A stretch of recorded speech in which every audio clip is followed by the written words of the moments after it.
नमस्कार। खबर पंजाब से है। जेल में बंद अमृतपाल के परिवार ने घोषणा कर दी है कि वह पंजाब के खडूर साहिब सीट से आगामी लोकसभा चुनाव लड़ने वाले हैं।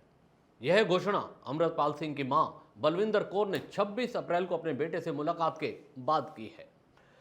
इस कदम को पंजाब की राजनीति में गेम चेंजर के रूप में देखा जा रहा है। वारिस पंजाब देश संगठन का प्रमुख अमृतपाल सिंह राष्ट्रीय सुरक्षा कानून के तहत आरोपों का सामना कर रहा है और करीब 1 साल से असम के डिब्रूगढ़ की जेल में बंद है। बलविंदर कौर ने कहा उसने अमृतपाल की चुनावी राजनीति में कोई दिलचस्पी नहीं है। हालांकि वह अपने समर्थकों की इस मांग पर चुनाव लड़ने के लिए सहमत हुआ है। यह घोषणा अमृतपाल के वकील राजदेव सिंह खालसा के यह कहने के कुछ ही दिनों बाद आई कि अमृतपाल सिंह लोकसभा चुनाव लड़ने के लिए सहमत हो गए हैं। हालांकि अमृतपाल के परिवार ने कहा कि पहले उन्हें उससे बात करने की जरूरत है। फिर 26 अप्रैल को इस खबर की पुष्टि की गई। अमृतपाल सिंह कथित तौर पर खालिस्तान या एक अलग सिख मातृभूमि का समर्थक है। इसलिए माना जा रहा है कि भारतीय संविधान के तहत चुनाव लड़ना महत्वपूर्ण घटना है। हालांकि अमृतपाल चुनाव लड़ने वाला पहला खालिस्तान समर्थक नेता नहीं है।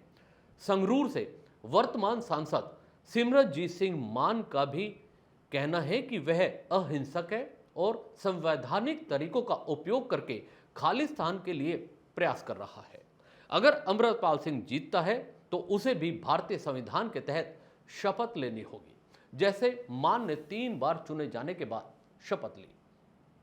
लेकिन इस वजह से अमृतपाल उन सिविल सोसाइटी संगठनों से अलग हो जाएगा जो अहिंसा का पालन करते हैं लेकिन चुनावी राजनीति से दूर रहते हैं। यह उसे खालिस्तान समर्थन को लेकर 2020 जनमत संग्रह समूह से भी अलग कर देगा, जिससे ज्यादातर प्रवासी भारतीय जुड़े हैं और जिसका नेतृत्व सिख फॉर जस्टिस द्वारा किया जाता है। अमृतपाल सिंह एक तरह से सिमरनजीत सिंह मान की राह पर चलते हुए नजर आ रहे हैं। मान ने भी जेल से 1979 का लोकसभा चुनाव लड़ा था। अभी अमृतपाल सिंह को पंजाब से दूर असम में कैद किया गया है। सिमरनजीत सिंह मान को बिहार के भागलपुर में 5 साल जेल में रखा था। बेशक मान की कैद बहुत लंबी थी और उन्हें कैद में काफी टॉर्चर भी किया गया था। अमृतपाल सिंह ने खडूर साहिब को ही क्यों चुना, यह भी सोचने की बात है। अमृतपाल सिंह का गांव जुल्लूपुर खेड़ा अमृतसर जिले की बाबा बकाला तहसील में पड़ता है। यह खडूर साहिब लोकसभा सीट के अंतर्गत आता है, तो यह सबसे स्पष्ट कारण है, लेकिन यही एकमात्र कारण नहीं हो सकता। खडूर साहिब को पंथिक सीट के रूप में भी जाना जाता है। पंजाब की अन्य सभी सीटों की तुलना में खडूर साहिब में सिख धर्म राजनीति का प्रभाव सबसे अधिक है। सिमरनजीत सिंह मान ने 1979 का चुनाव भी तरन तारण सीट से जीता था।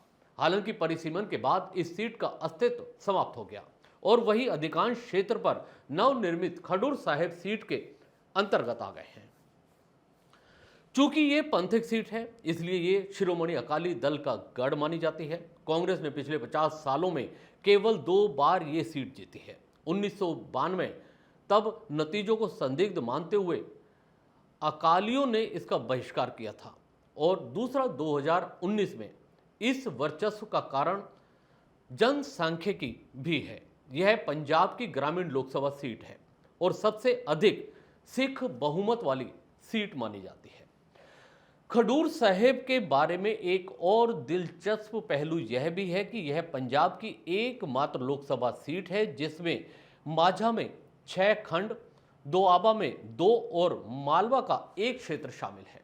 अमृतपाल सिंह की एंट्री का मौजूदा राजनीतिक खिलाड़ियों पर क्या असर पड़ेगा, इस पर भी चर्चा करते हैं।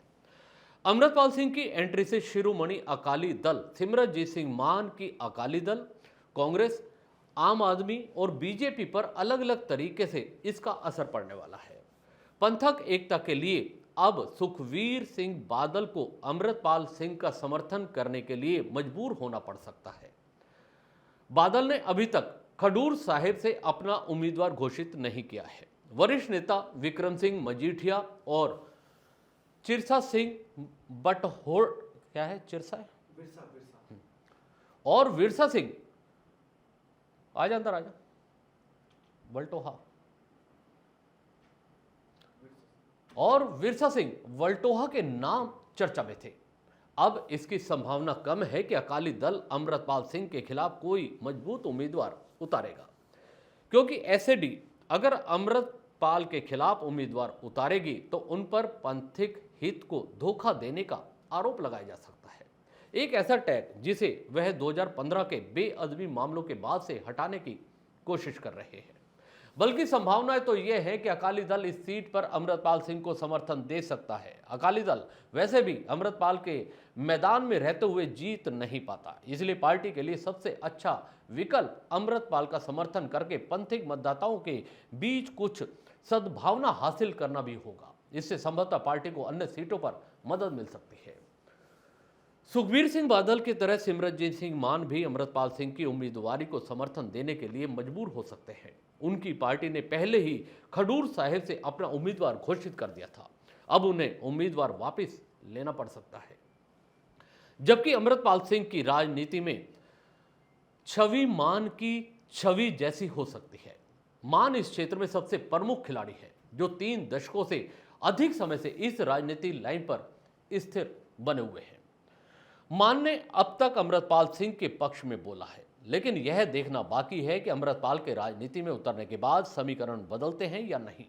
यह संभव है कि अमृतपाल की एंट्री से इस चुनाव में एसएडी के अधिक प्रमुख उम्मीदवारों जैसे कि संगरूर में सिमरनजीत सिंह मान और भटिंडा से लाखा सिंघाना के बीच कुछ हलचल पैदा हो सकती है। कांग्रेस के लिए यह एक अलग तरह की दुविधा होगी, एक मजबूत उम्मीदवार को मैदान में उतारा जाए या एक कमजोर उम्मीदवार को। अब तक कपूरथला के विधायक राणा गुरजीत सिंह, उनके बेटे और सुल्तानपुर लोधी के विधायक राणा इंद्र प्रताप और खडूर साहिब के पूर्व विधायक रमनजीत सिक्की के नाम चर्चाओं में हैं। आप पहले ही मंत्री लालजीत भुल्लर को मैदान में उतार चुकी है। आप और कांग्रेस दोनों ही इस सीट पर दलित और हिंदू मतदाताओं पर काफी हद तक निर्भर रहेंगे, इसलिए कांग्रेस राणा गुरमीत जैसे मजबूत उम्मीदवार को मैदान में उतारती है। इससे अमृतपाल विरोधी वोट बंटने का खतरा रहता है। सिमरनजीत सिंह मान की सीट संगरूर में कांग्रेस ने बड़ी चतुराई से अपने सबसे पंथ समर्थक चेहरे सुखपाल सिंह खैरा को मैदान में उतार दिया है। कुछ लोगों का कहना है कि यह मान को नुकसान पहुंचाने और आपकी मदद करने का एक तरीका है, जो दिल्ली, हरियाणा, चंडीगढ़ और गुजरात में कांग्रेस की सहयोगी है, लेकिन पंजाब में उसकी मुख्य प्रतिद्वंदी है। बीजेपी के लिए अमृतपाल का चुनाव लड़ना मौका भी है और जोखिम भी। पार्टी का आकलन है कि यह कदम शहरी हिंदू मतदाताओं को बीजेपी की ओर ढकेल सकता है। पंजाब अभियान में शामिल एक बीजेपी पदाधिकारी ने बताया कि यह एक राष्ट्रीय चुनाव है। इन जैसी ताकतों के सिर उठाने के साथ पंजाब के लोग सिर्फ हिंदू ही नहीं, पीएम नरेंद्र मोदी को एकमात्र ऐसे व्यक्ति के रूप में देखेंगे जो सुरक्षा की गारंटी दे सकते हैं। हालांकि बीजेपी को अभी भी ग्रामीण सिख मतदाताओं के बीच कड़ी प्रतिक्रिया का सामना करना पड़ रहा है और अमृतपाल के उतरने से इस वर्ग और पार्टी के बीच दूरी बढ़ने की संभावना है। इस खबर में इतना ही, दीजिए इजाजत, नमस्कार। चैनल को सब्सक्राइब जरूर कीजिएगा।